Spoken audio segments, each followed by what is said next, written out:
Mtazamaji, siasa zikiwa zimeng'oa nanga, hivi sasa nitakuwa na kuacha na makala ambayo niko nayo hapa, uzidi kumakinika. Demokrasia ya maelewano ilipoanzishwa mwaka 2013 katika kaunti zilizoko kaskazini mwa Kenya, ilionekana kama dawa ya vita na migogoro ya kikabila katika eneo hilo, kwani kuna wale wanaotofautiana na hilo. Mfumo huo ni wa kipekee kwa kaunti za kaskazini mashariki, ambao umewawezesha kupatikana kwa viongozi wa kaunti 4 za kaskazini mashariki kupitia kwa mazungumzo na maelewano baina ya wazee ambao huchaguliwa kutoka kwa jamii kupitia watu wako mbalimbali. Mwanahabari wetu Elizabeth Mutuku alizuru eneo hilo na sasa anaangazia demokrasia hiyo ya maelewano kwa kina, mtazamaji, ambayo nakuacha nayo uzidi kumakinika ili uzidi kupata mengi zaidi kutoka papa hapa TV47. Kwaheri kwa sasa.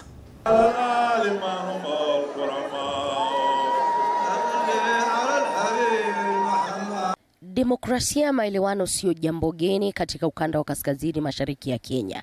Mfumo huu ukianza kutumika tangu mwaka 2013 na ukionekana kuchukua nafasi yake, wenyeji wakiukumbatia, huku wazee wa koo mbalimbali wakipewa nafasi ya kukubaliana kwa wawaniaji kupitia mazungumzo, ili mradi kupata wawaniaji walio bora kuwakilisha katika nafasi mbalimbali wakati wa upigaji kura. Tangu kuanza kutekelezwa kwa mfumo huo yapata miaka 8 iliyopita, maswali yameibuka iwapo uwajibikaji na kutekelezwa kwa madhumuni na malengo ya watu wa ukanda wa kaskazini mashariki ya Kenya yametimizwa.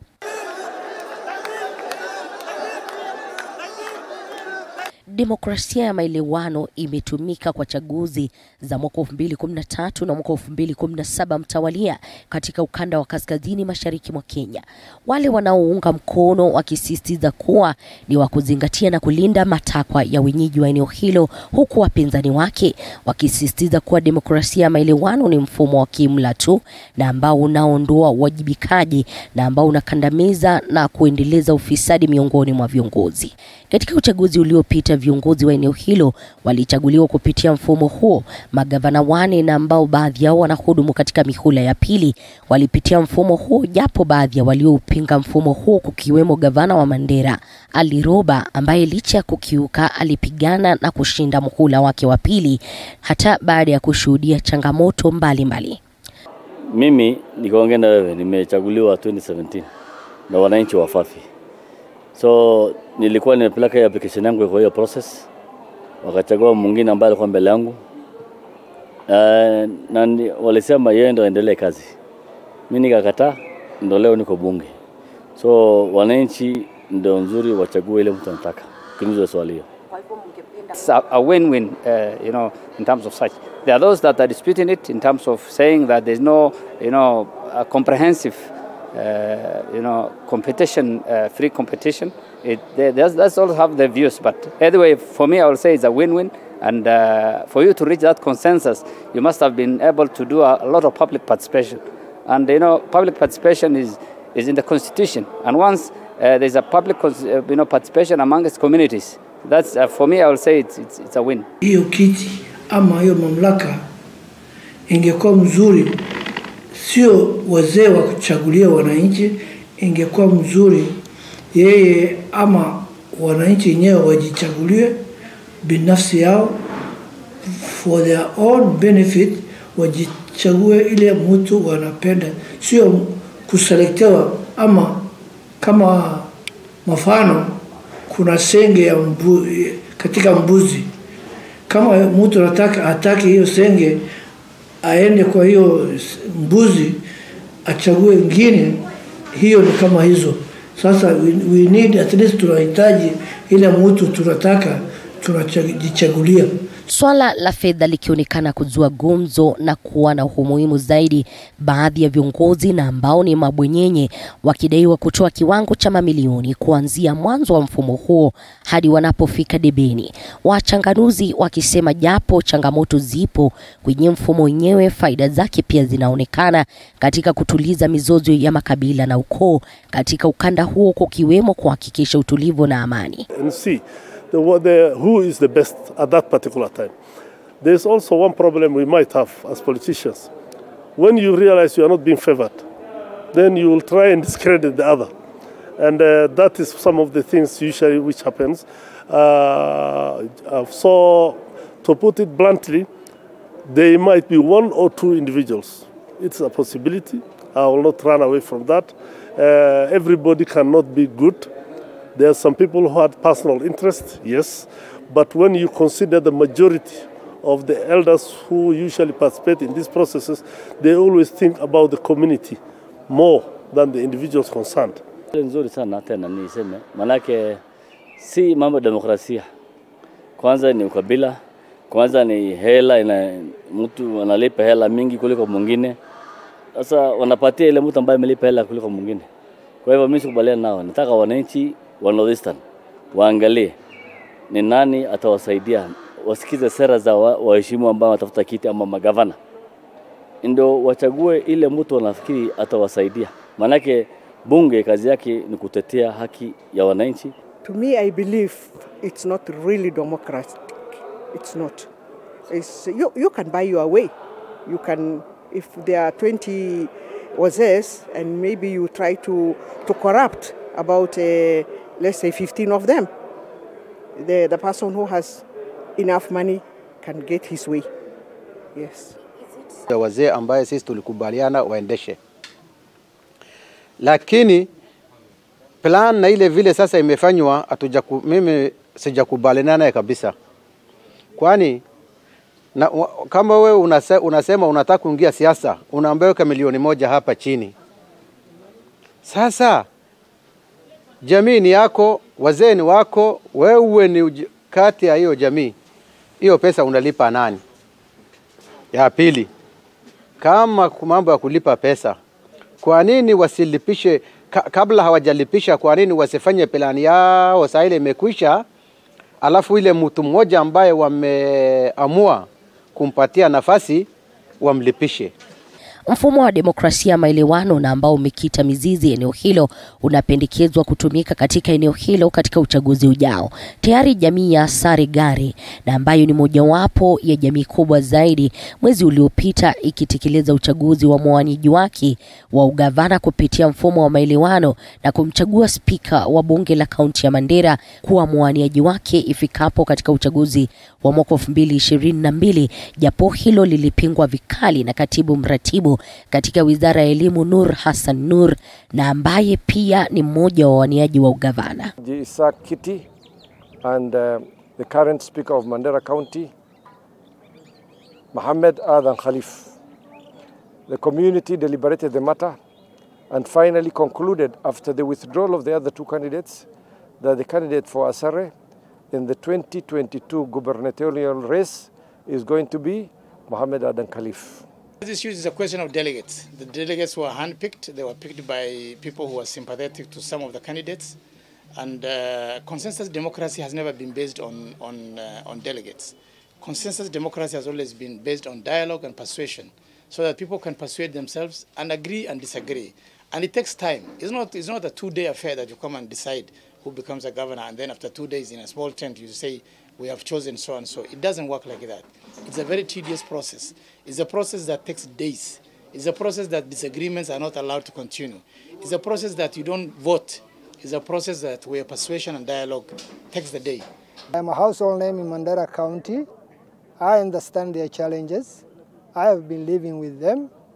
I know what they require most, and I've served them for close to 20 years, and I don't think I will going to let them down. Licha ya mfumo huo kusuluhisha mizozo ya kiukoo katika eneo hilo, swali linaloibuka ni iwapo mfumo huo umekumbatiwa na wenyeji na iwapo unawapa nafasi wanaotofautiana nao kuwana kauli tofauti. Baadhi ya wachanganuzi wanadai kuwa mfumo huo unachangia pakubwa ukandamizaji wa walio na maoni tofauti, baadhi ya makundi yakiachwa nje, kukiwemo wanawake na vijana, na ambao hutakiwa kujipanga pasi kupewa nafasi ya kujitetea. Na licha ya kuwa wanawake wanachangia idadi kubwa ya wapiga kura humu nchini, huachwa nje na mfumo huo katika maamuzi ya uongozi kwa kisingizio cha kuwepo mizozo katika jamii mbalimbali katika eneo hilo.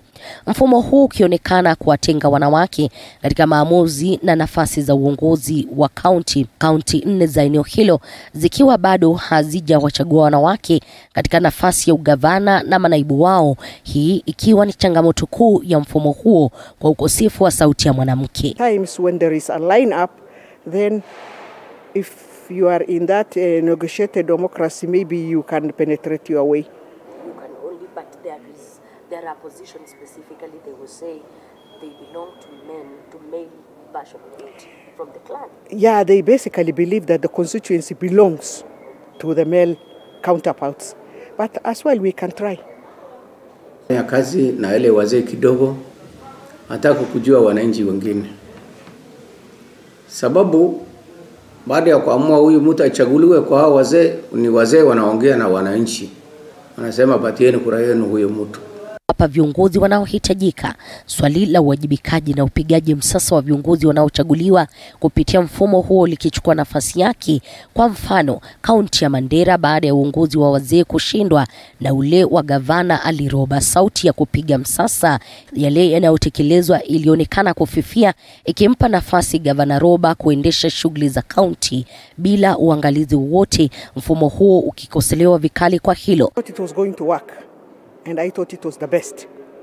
But later on, I learned that it wasn't the way I thought. Yeah, I know quite a number of people who were brought by the wazes, who normally sit under a tree, and they tend to be the ones who control the community. But later on, any person, the majority of them whom they nominated or they proposed to the larger community, wasn't a good choice, the way I saw it myself. And I will prefer the community to let the individuals who wants to fight for a certain position, to let them do what they want, instead of passing through negotiated democracy. Negotiated democracy basically is wazee who are brought up together, and they maybe sometimes can favor somebody. You can never know. These are human beings. Yeah. Tukichaguliwa, oh, we have been chosen for us, hiyo mtu atasema nyinyi humja kunichagua, wazee yenu ndio wametuletea nyinyi, sasa mtafuata yangu au mtafuata yenu. Yani it is a task. Sasa shida ndio hiyo.